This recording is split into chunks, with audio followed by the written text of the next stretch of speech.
What is up, ladies and gentlemen? Welcome back to Game Over Gokuma. Welcome back to Dark Souls. We have our new, well, our +4 guy here, which is good. We're going to use to stab some things. It's going to be a good time. I also, while I was there, I used some of my souls that I'd acquired, some of the lost souls and things, and I bought some just regular Titanite, and I actually upgraded my armor a bit, because I think playing Fashion Souls, this is the armor set I'm going to be playing through with, for most of the game at least. If I find something else interesting, I'll swap some of this stuff out. But the way things are going, which, by the way, I feel is pretty good. Man, this thing just wrecks everything. Yeah,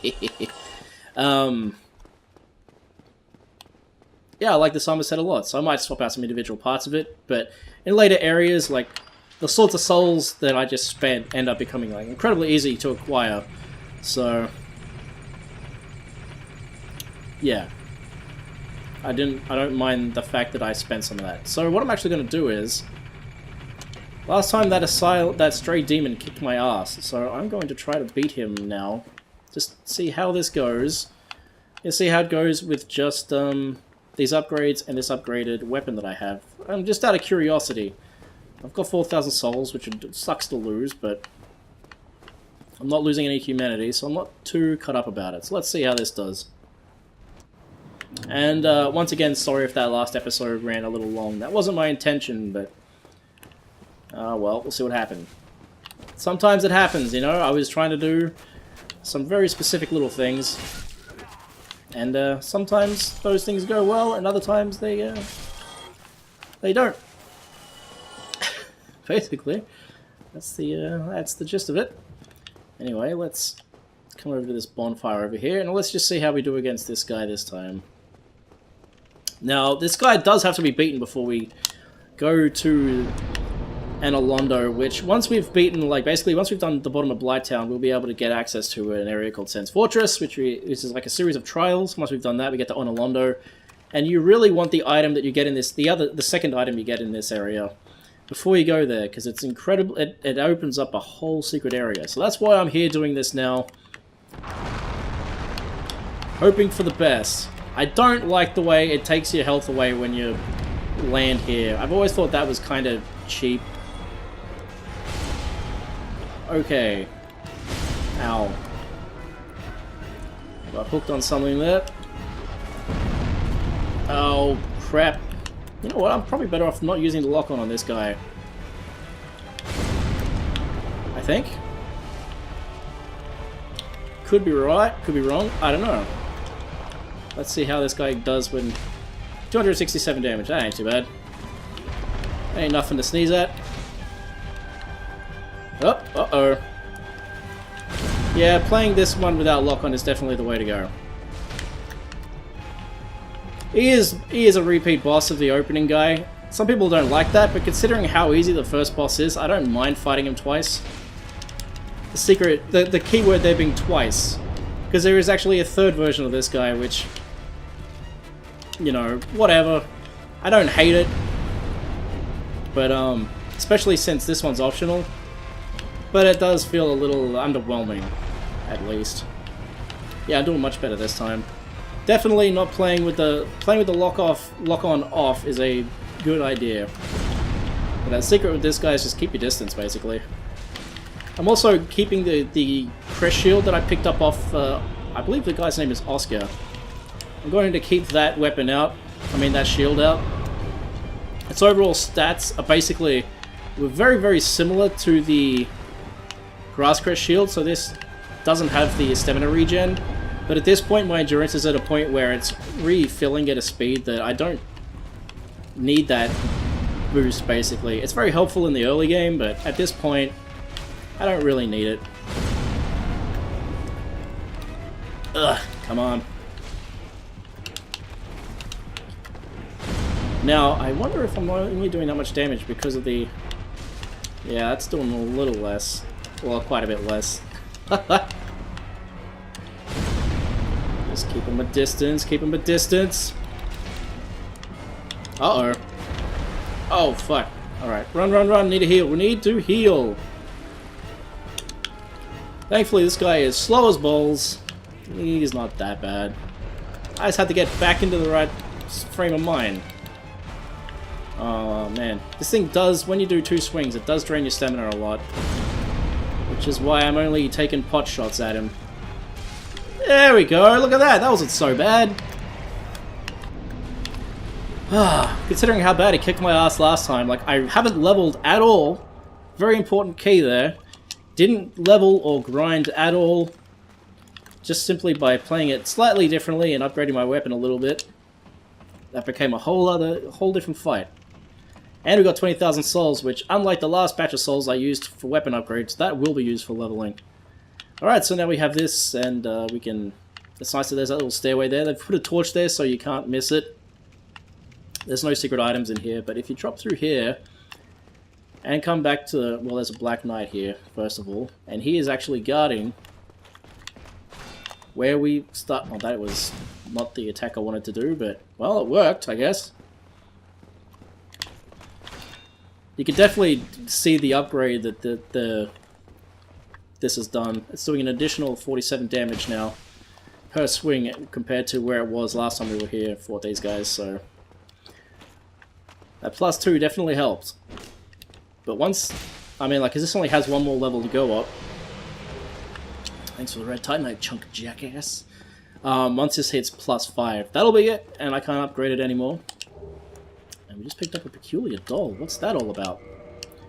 What do you mean I picked up a peculiar doll? That seems a bit peculiar. Where are you? Is it in key items? Yes, it is. A strange doll in a strange dress.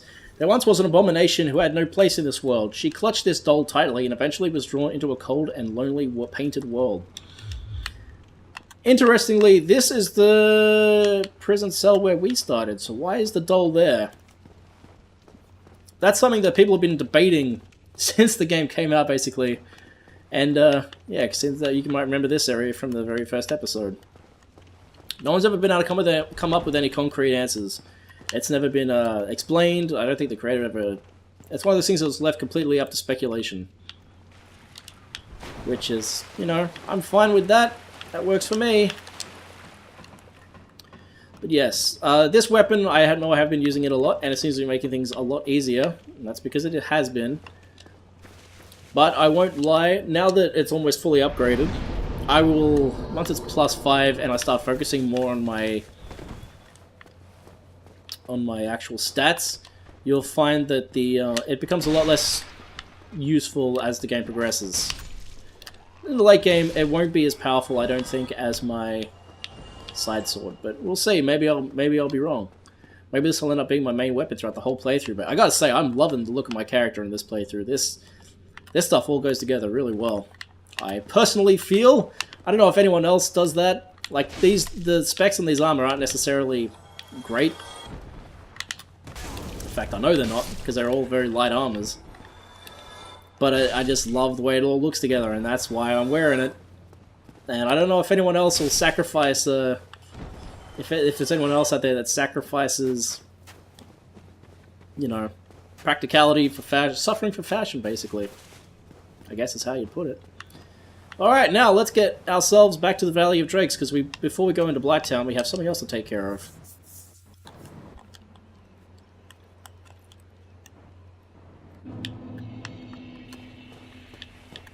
Man, carrying around 26,000 souls is a little scary. I'll say that. I will say that much. You know, I really don't want to be losing any more health than I need to.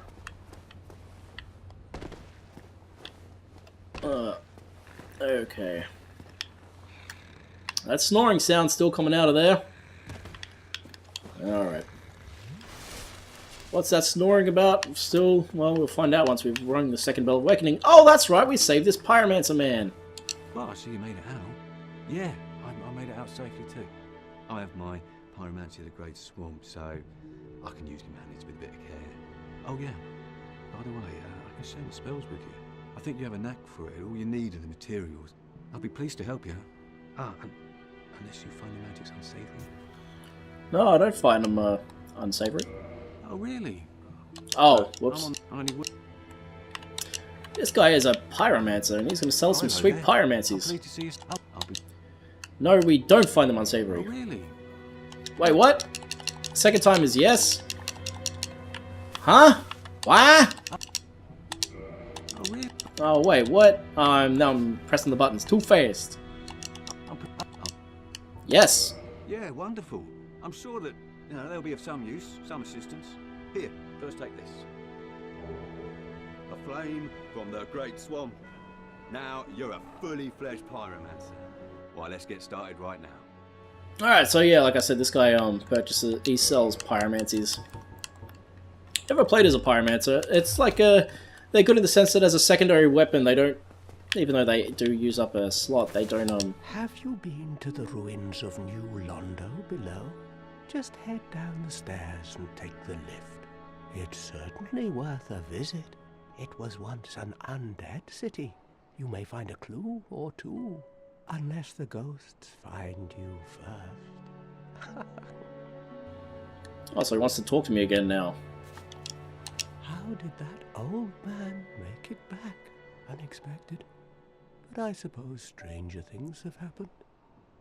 Is that it? Got anything else new? Oh, have you seen that terribly morose lass? The Firekeeper. She's stuck keeping that bonfire lit. Sad, really. She's mute and bound to this forsaken place. They probably cut her tongue out back in her village, so that she'd never say any god's name in vain. How do these martyrs keep chugging along? I'd peter out in an instant. I bet you would. I'm not up. Alright, he's out of new dialogue, that's fine. Alright, so this episode actually we're not going to explore Blighttown. The last few have been a little bit longer, so today we've beaten the Asylum Demon. I don't want to fight two bosses in one episode. That's a little bit too much. So instead we're going to just check out a little bit of the Valley of Drakes and then get back down to where we need to be. And then next episode we're going to explore Blighttown and take on the next boss and ring the second Bell of Awakening. Which will be very exciting. I'm just going to binge on this today. I think I'm just going to record all day and just see how far I get. You know, to be perfectly honest. That's my goal for the day. So now we're back in New Londo. Not doing anything here. Let's get the fuck out of here. Back up these stairs. Into the Valley of Drakes. Now, as I said, there's something else here I wanted to deal with. So let's go deal with it. It's got some pretty cool item pickups. I think you'll be able to see it soon, actually, off in the distance. What we're going to be dealing with today. There it is. You can see it hanging over the edge of that cliff there. What is that, you ask? What is that? Well, much like there's the Gaping Dragon that we fought, which was a corrupted dragon, there's also these guys, which are kind of like rotted, cursed dragons. They're like fossils, but they're still alive. It's not the most interesting fight in the world, but let's just wake him up first. This guy's going to start vomiting up poison everywhere, which is kind of lame. These guys are kind of annoying. What I often fight, like, you end up just... You can do one of a couple things. You can do what I'm doing now. Or if you're a little more creative, if you've got more ranged weapons, you can just shoot them with, like, a bow or magic. It's also possible to actually steal that stuff without waking him up. If you're good. But I'm not good. I'm not stealthy enough. You know what? The poison isn't even that big of an issue. And he's dead. Adios! Thanks for the dragon scale. And Astora's Straight Sword, Dragon Crest Shield, and the Soul of a Proud Knight. So we've got some cool items here. Let's have a look at these. The Astora's Straight Sword. Straight Sword of an Unknown Knight, like the one of Astora's Superior's high quality weapon with a powerful blessing. It's got C scaling, which isn't too bad, and it scales with faith, which is interesting. So, kind of cool. And then also the Dragon Crest Shield, Shield of the Nameless Knight, likely... Oh, same business. One of the enchanted blue shields, the Dragon Crest shield, greatly reduces fire damage. Honestly, it's very similar to the Crest shield that I have. Very, very similar. But yeah, it's a bit of alright. I got no beef with it. Absolutely not. Now, if you keep going that way, you'll eventually find yourself in an area which is absolutely... You can kind of see it there. It's another way into the New Londo ruins, which we just passed through, because they are actually inside this that cliff face there. But we don't want to go in there. You can't get in there right now, because you actually have to go through the New Londo ruins and pull a switch, and that opens a gate that's over there. So we can't really get much further. We could go over there and fight a bunch of dragons, or drakes rather. But there's no real point to it at this point in the game, so I'm not overly worried about it.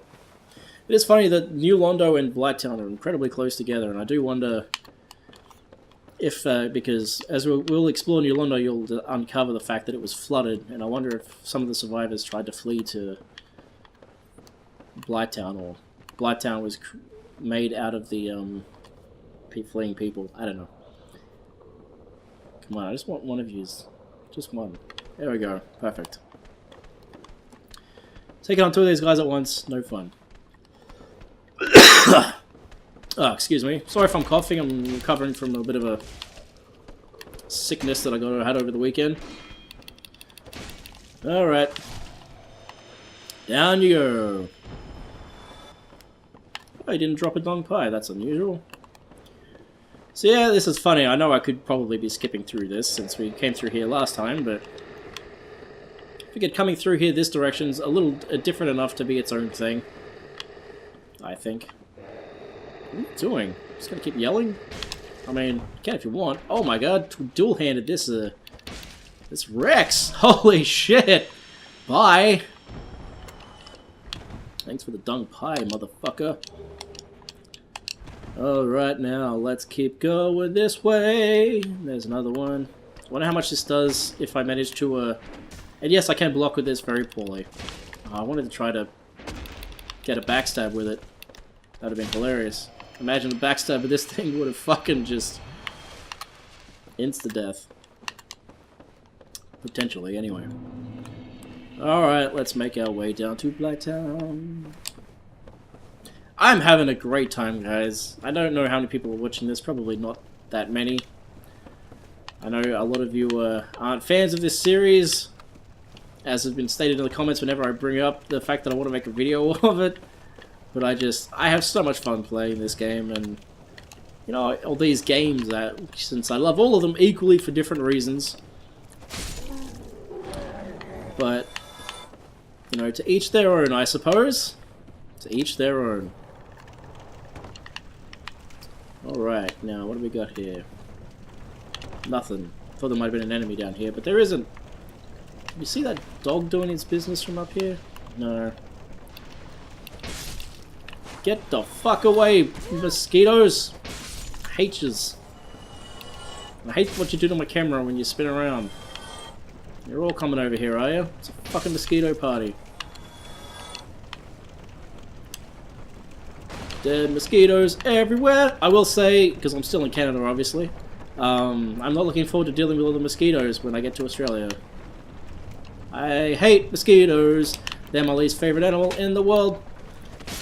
I don't like cockroaches either. I'm not squeamish about bugs, but I just fucking hate cockroaches. Mainly because I woke up with one in my bed once, and it was like trying to like climb. Trying to dig basically between my... I was laying on my side, and this cockroach was trying to dig between the bed sheet and like my ribs. And I could just feel it scratching into my body, and it was just the most disgusting, I was asleep at the time, and that's what I woke up to. And when I woke up, like, instinctively my body just went into, crush it, like, just attack and scratch whatever was digging into me mode, because it was, you know, cockroaches' legs are fucking pointy and sharp and scratchy. And I just remember that feeling of it actually, like, it hit it so hard that it burst. So, it's 3 AM, I could feel this painful digging sensation in my side. And then I pop it, and I realize I've just burst a cockroach all over the side of my body. Oh, not cool. Not cool. Anyway, that's my cockroach story. Hup! Pop goes the weasel. There is tons to explore in this area next time. It's not the most exciting place to explore, but it is what it is.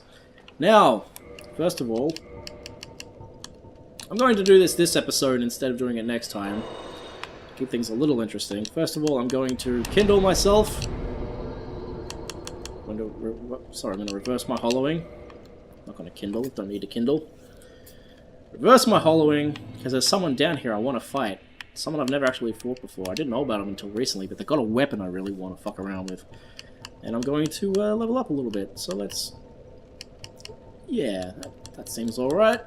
Vitality, strength, and dex? Sure. Now, there is, as I said, someone down here somewhere, which... Oh, that reminds me, I need to equip my... You can see how slowly I was moving through this liquid, but if I equip the rusted ring, shit's fine. It's like usual. Nothing crazy going on here. Still poisoned, unfortunately, but let's find this person I want to find. Ugh. She's around here somewhere. Life solver proud of that. Aha! Dark Spirit Mildred has invaded. This is the last of the butchers I told you about. And she has a very cool weapon. Oh, I felt a little OP. She was actually put in here as a joke. In Demon Souls, there is a woman who is also a butcher, who is also in a swamp. You might remember, I believe she killed me in my last playthrough of that game. Picked up her humanity and... Oh, 3 humanity, and the butcher's knife, which is a weapon I've always wanted to use, but didn't even know it was in this game until recently. Butcher knife. Has beast scaling with strength, which is pretty nice. Giant butcher knife wielded by the undead man-eating cook lurking in the depths. More a tool for subduing and preparing live catches than an actual weapon. Those who have faced this deadly weapon have a deeper sense of how helpless prey must feel. I don't think it does it in this one, but in the later games... Fucking mosquito, get away from me. Whoops. Gotta get out of the menu before I can do that. In the later games, the Butcher's Knife has a special ability which actually allows you to use it to get health back. So every time you swing it and do some damage, you get a little bit of health, which is nice. But hey, we got some more souls out of it, so now we can go level up again! Isn't that nice? And then we'll call it an episode. Now, as I said, you don't have to do things in the order I just did. You can always... It's probably easy to beat that Asylum Demon after you've beaten the boss of this area and you've got a little more leveling done. But, you know, let's have a look at this weapon, by the way. Let's equip it and see what it's like. I didn't actually use it. What? I don't have enough strength to use it? Yeah. Alright, dual hand it. Let's go. Wow, it must be heavy. Yeah. So speed's about the same as it is in Dark Souls 3. And that's its heavy attack. It's a pretty neat weapon. In Dark Souls 3, it was actually my main for my first playthrough. Which is still my only... I've only played through Dark Souls 3 once. I need to change that. I've played, like, into it a fair distance a few times since, but stuff always gets in the way, and... Now I kind of want to avoid it until I get the Fated Flame edition, so that when I do a Let's Play, I can do the DLC blind. But, yeah. Alright, that's going to be it for this episode. Thank you for joining me, ladies and gentlemen. I hope you're enjoying the series. As always, let me know in the comments below. I will see you next time. Peace out, and have a good one!